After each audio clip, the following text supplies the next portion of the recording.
melaksanakan atau tidak sengaja dia melihat temannya juga melakukan itu, atau di perjalanan dilihat, atau di tontonannya.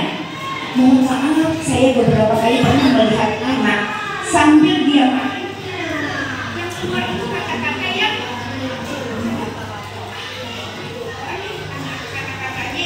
keluar sambil asiknya main, dia takut oleh di permainannya di gadgetnya itu. Itu salah satu sudah memang urgen yang menjadi perhatian dari pemerintah, bagaimana membentengi anak-anak tersebut. Nah, termasuk juga dalam bentuk dari fisik. Anak-anak kita ini banyak yang mager sekarang. Begitu pulang ke rumah udah nggak kemana-mana tapi duduk ini terus makan, yang kebanyakan snack. Dan banyak anak kita yang mohon maaf mungkin apakah di anak jadinya susah sekali makan sayur dan buah, agak kurang bergeraknya. Mereka juga banyak tiduran, nonton TV, main game, sehingga banyak berdampak pada anak kita. Dia fisiknya lemah karena memang kurang olahraga. Itu adalah salah satu alasan dari kementerian untuk memberikan menurut sosialisasi bagaimana kita mengarahkan anak-anak kita bisa melaksanakan itu. Nah, generasi emas yang katanya dicanangkan oleh pemerintah, semoga anak-anak kita ini di sini betul-betul menjadi generasi emas yang mampu membahagiakan dan terutama orang tua. Karena ketika orang tua sudah dibanggakan, insya Allah kami juga Bapak Ibu juga akan ikut merasa bangga, merasa bahagia, bersyukur jika anak-anak kita sudah mencapai yang terbaik sesuai dengan harapan kita. Nah, ada 7 kebiasaan baik itu. Coba yang pertama dari apa yang disampaikan itu yang pertama. Nah, ini kalau ini yang alasannya ini ya, di aditif gawe, anak kita harus terlalu sibuk dengan gawe banyak ini. Anak-anak banyak kecanduan. Kalau udah diambil HP, lebih baik dia tidak makan daripada tidak dikasih HP. Ada beberapa kasusnya anak-anak kita yang seperti itu. Bahaya narkoba. Memang mungkin tidak ada yang nyata anak-anak kita seperti itu. Tapi ada beberapa yang kadang kasus dia melihat temennya mungkin ada yang pakai rokok elektrik gitu kan, ada aroma rasa gitu, mungkin dia coba. Kita betul-betul harus super cerewet, terutama ibu-ibu ya, harus betul-betul cerewet kita Bu. Soalnya kalau bapak-bapak kadang kan dia jarang di rumah, sedang sibuk cari nafkah. Ibu-ibu di samping kadang juga membantu cari nafkah juga, tapi bukan tidak mungkin dia di rumah terus untuk memantau anak-anak. Nah, yang beda ini dampaknya terhadap fisik. Kadang sambil main game, makan, dia tidak kemana-mana, suruh olahraga, ayo jalan, malas, mager, istilahnya mager anak-anak kita itu. Nah, ini salah satu dampaknya adalah obesitas. Obesitas yaitu gemuk yang tidak sehat.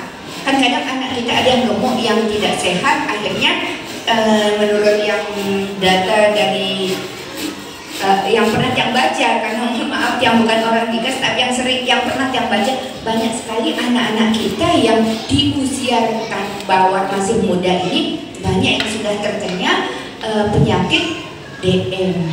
Sekedar jalan atau apa gitu mengingatkan, walaupun nggak di sekolah. Nah, makanannya juga bagaimana supaya anak kita ini jangan sampai ada yang nggak suka sayur atau suka buah, karena banyak yang instan. Kalau kadang sudah kalau udah mie terus, atau kadang junk food itu terus yang makanan siap saji.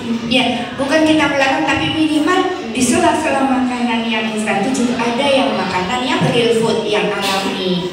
Nah, sedangkan kalau gemar belajar, bagaimana di sekolah kami mengambil fit juga bagaimana dengan bantuan Bapak Ibu juga untuk mendampingi di rumah. Dan selanjutnya bagaimana bermasyarakat. Nah, dengan kalau dia asik main sendiri, dia memang banyak teman di mainan itu, di medsosnya apa, tapi dia diam di rumah. Kadang mereka anak-anak itu duduk, sering mungkin kita lihat anak duduk banyak, tapi umpama ada 5 anak duduk, mereka tidak ngomong, tidak beda sama kalau orang zaman kita kecil dulu malah main batu, main apa gitu kan. Tapi ini enggak, ada 5 atau 10 anak duduk bersama tapi sibuk dengan gadget masing-masing.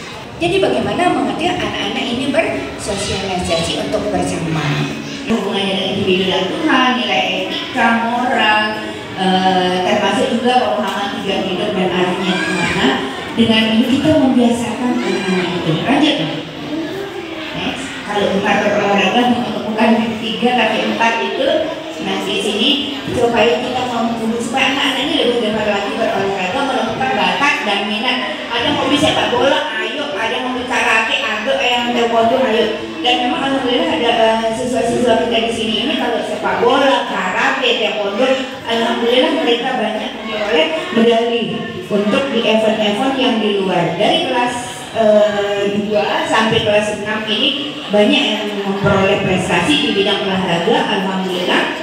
Baik yang di karate, taekwondo, yang di kelas 6 pun banyak ini. Yang di kelas 6 ada, kelas 9 juga ada, yang kelas 6 itu yang karate, taekwondo juga ada. Pas dari perannya Bapak Ibu, karena apapun itu paling pertama adalah selanjutnya ini peran orang tua. Bagaimana dengan peran guru? Nah, bagaimana dengan peran guru? Nah, tidak mungkin terpisahkan kebiasaan itu dalam kegiatan kita di sekolah, seperti kegiatan kita belajar yang pagi. Jadi sebelum anak-anak belajar kita ada kegiatan yang pagi untuk disiplin kita melatih dia upacara, untuk Selasa olahraga senam, Rabu sholat duha dan penyampaian kedesanakan, sayang Kamis dia pentas ini mengatur semua bakat minatnya. Jumat dia sholat duha terus nyanyi, terus Sabtu juga sarapan bersama. Sarapan bersama adalah satu-satu ada kadang anak-anak kita yang tidak mau sarapan. Jadi dengan program sarapan bersama diharapkan nanti anak-anak kita minimal pagi itu sudah mulai dari 1 kali seminggu menjadi 2 kali, jadi akhirnya setiap hari dia bisa terbiasa untuk sarapan. Jadi harapan kita bersama anak-anak kita menjadi anak yang sehat, yang cerdas, yang betul-betul kelak bisa menjadi harapan kita, menjadi generasi emas yang mampu membahagiakan dan membanggakan kita semua. Amin. Wassalamualaikum warahmatullahi wabarakatuh.